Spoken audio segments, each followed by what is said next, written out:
Bonjour à tous, bienvenue dans ce nouveau format d'utilisateur de robots. Aujourd'hui, nous sommes dans le nord-est de la France, à côté de Reims, en compagnie de Damien. Bonjour Damien. Bonjour. Merci de nous recevoir. Est-ce que tu pourrais te présenter ton exploitation et voilà. Alors, Damien Blondel, exploitant sur 220 hectares en grande culture, ferme passée en bio depuis 2009. Production très diversifiée. Donc il y a 2 ans, tu as décidé d'investir dans ce robot FarmDroid. Est-ce que tu peux nous le présenter rapidement? Alors c'est le FarmDroid FD20 qui est un robot de fabrication danoise qui a été conçu pour semer et désherber les betteraves. Pourquoi avoir fait le choix d'investir dans la robotique? Qu'est-ce qui vous a poussé? Alors j'ai choisi d'investir dans la robotique parce qu'il y avait un gros souci pour le désherbage des betteraves en bio. Au niveau désherbage manuel, on avait un gros souci pour trouver du personnel et un nombre d'heures très important à mettre de désherbage manuel. Combien de temps a-t-il fallu pour t'adapter un peu au robot et puis le prendre en main surtout? Alors, l'adaptation s'est faite en 2 temps. Pour le prendre en main, techniquement, il m'a fallu une grosse quinzaine de jours. Grosso modo, il y a eu une formation à la réception et à la mise en route du robot, une journée avec un technicien du fabricant et une journée avec le technicien de l'importateur. Le plus long, c'est de réussir à mettre en place tout pour le potentiel du robot et toutes les finesses du robot pour ne pas l'handicaper lui dans son travail. Ça, je suis content d'avoir 2 campagnes derrière moi pour ça vraiment, avec l'expérience. C'est plus accumuler de l'expérience parce que on n'a pas l'habitude de travailler avec ce genre de machine. Et comment tu gères la logistique de ce robot du moment où il est stocké jusqu'au moment où il travaille? Alors, toute la morte saison où il ne travaille pas, il est stocké dans un hangar sous bâche pour le protéger un peu des poussières et autres. Et alors après, je le transporte derrière le tracteur avec un système d'attelage et je l'amène jusque dans le champ. Et puis pour la saison betterave, comme le robot est autonome en électricité grâce à ses panneaux solaires, j'ai pas besoin de le ramener à l'exploitation pour le recharger. Il revient à l'exploitation qu'une fois pour passer du mode désherbage au mode semis et après du mode semis au mode désherbage. Et sinon, il reste toute la saison dans le champ. Il reste 24 heures sur 24 dans le champ, dans la parcelle. Ouais. Ça fait déjà 2 saisons que tu as le robot sur l'exploitation. Sur combien d'hectares il a tourné Alors la première année, le robot a travaillé sur 17 hectares de betteraves. Et cette année, le robot a fait 20 hectares de betteraves et en post-saison, il a fait 7 hectares de colza.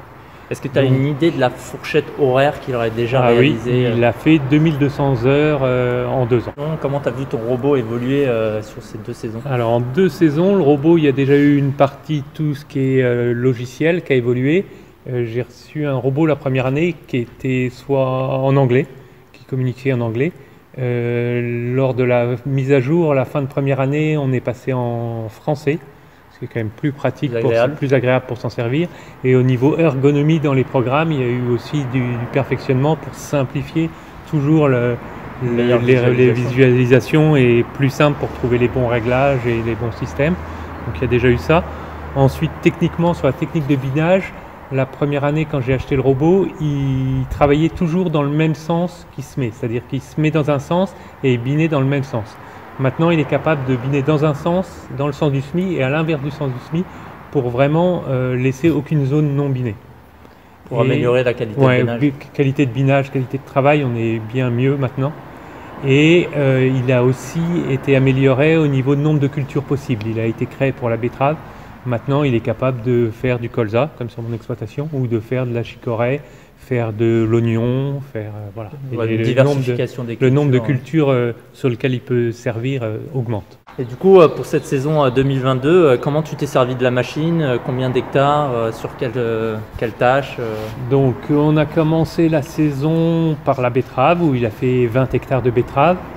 Donc il y a eu une préparation sans le robot. Après, le robot a été mis dessus pendant une quinzaine de jours, où il a tourné pour détruire les mauvaises herbes en fausse mie qui étaient levées, donc en plein. Il désherbe l'intégralité du champ, où il a fait 2 passages. Ensuite, il a fait le semis du champ et ensuite, il a fait 5 passages de désherbage, un passage à l'aveugle et 4 passages une fois que les betteraves étaient élevées, où il fait sur le rang, entre les betteraves et l'interrang en totalité. Et quelle vitesse d'avancement, quel débit de chantier on peut espérer avec cette machine? Alors, le débit de chantier est un peu variable suivant l'écartement entre les graines semées, mais on est, pour de la betterave à 18 cm de large, on est grosso modo à 750 m/h, ce qui fait un débit de chantier entre 3,5 et 4 hectares jour. Du coup, si je peux résumer comment tu as intégré le robot, tu fais 2 faux semis, ensuite tu fais un semis. Juste après ce semis, tu fais une première étape de binage à l'aveugle parce que ça n'a pas encore germé. Les graines ne sont pas sorties. Voilà. Et après, tu fais environ 4-5 passages en fonction de la pression des mauvaises herbes. Pression des mauvaises herbes et développement des betteraves. On arrête le passage du robot une fois qu'on est à couverture du sol, que les mauvaises herbes n'ont plus de lumière pour sortir. Si tu devais comparer l'utilisation de ce robot par rapport à ce que tu faisais avant avec un tracteur, qu'est-ce qui a changé? Alors, ce qui a changé, au niveau débit de chantier, on est beaucoup plus faible avec un robot qu'avec un tracteur. Mais l'avantage, c'est qu'il est autonome, il se débrouille tout seul, je ne suis pas avec lui quand il travaille. Et moi, pendant ce temps-là, je peux faire autre chose. Donc tu gagnes en flexibilité. Donc je gagne en flexibilité et en débit de chantier général sur l'exploitation, j'y gagne aussi. Donc, voilà. Mais on gagne aussi énormément en précision parce qu'on n'arrive pas à cette précision-là avec un tracteur et à ce résultat-là avec un tracteur. On fait des économies d'intrants genre carburant parce qu'il est photovoltaïque, donc pas besoin de pétrole, pas besoin de le recharger. GNR, de le recharger, de rien du tout. Et on met plus du tout de main d'œuvre, de désherbage manuel sur les betteraves. Et niveau contrainte d'utilisation? Contrainte d'utilisation, on est connecté avec le robot en permanence quand il travaille. Donc malgré tout, on l'a en permanence dans la tête un peu jour et nuit et il faut être disponible s'il a un problème pour aller voir ce qui se passe et régler les problèmes. Et du coup, maintenant que tu commences à avoir bien cerné l'utilisation de le robot, comment tu le vois évoluer dans les années prochaines? Alors au niveau évolution, rendre un peu d'autonomie au robot. C'est vrai qu'il réussit à travailler 24 heures sur 24, de jour comme de nuit, mais en début de saison, quand on a des nuits qui sont un peu longues, on manque un peu d'énergie pour réussir à faire le cycle complet. Il nous manque 1 heure ou 2 de travail, donc il faudrait ajouter l'adjonction d'une batterie supplémentaire pour lui rendre de l'autonomie.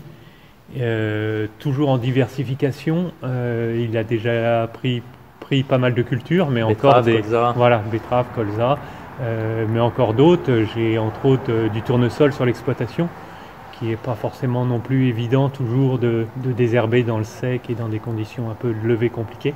Si le robot pouvait le faire en plus, c'est des périodes où en plus il ne tourne pas.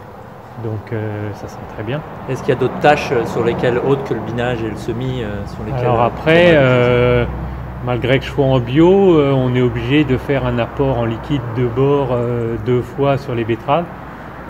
Si le robot pouvait, avec la précision qu'il a, réussir à apporter le bord que sur la betterave et pas en général sur le champ, et le faire en même temps que le désherbage en ajoutant un outil dessus, ça serait aussi quelque chose qui serait sous forme d'une pulvérisation. Ouais, sous forme d'une pulvérisation ultra localisée que sur betterave par betterave. Quel conseil donnerais-tu à d'autres utilisateurs qui pensent à investir dans un robot?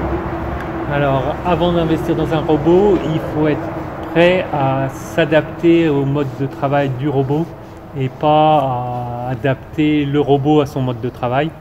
Donc, c'est un peu une tournure d'esprit qui est un peu différente et prêt à y consacrer un peu de temps pour qu'il mette bien en place. À la fin. Voilà, et puis que lui puisse travailler convenablement. Merci Damien de nous avoir reçus chez toi. Je pense que les gens seront très intéressés de ton expérience. Et on se retrouve bientôt pour un nouvel épisode où nous irons retrouver d'autres utilisateurs de robots. À bientôt. À bientôt.